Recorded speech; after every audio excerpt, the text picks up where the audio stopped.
Hello guys, Andrew here. Welcome back to Drew Tutorial. And in this video, I'm going to show you, hey guys, in this video, I'm going to show you how to connect HubSpot on PartnerStack. To connect HubSpot, simply click your account on the upper right hand side and go ahead and click on your network profile.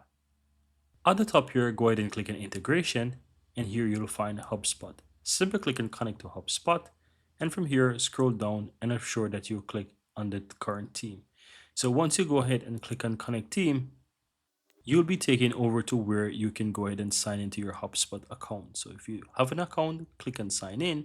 If you don't, go ahead and create a new HubSpot account. So if I have my account, I go ahead and click on sign in and go ahead and enter my email address, or I sign in with my Google account if I have one, and so forth. So go ahead and enter that email address. Go ahead and proceed with connecting to your HubSpot account. Once you do that, and the sign-in is successful, you will see that you are connected to HubSpot right within your PartnerStack account.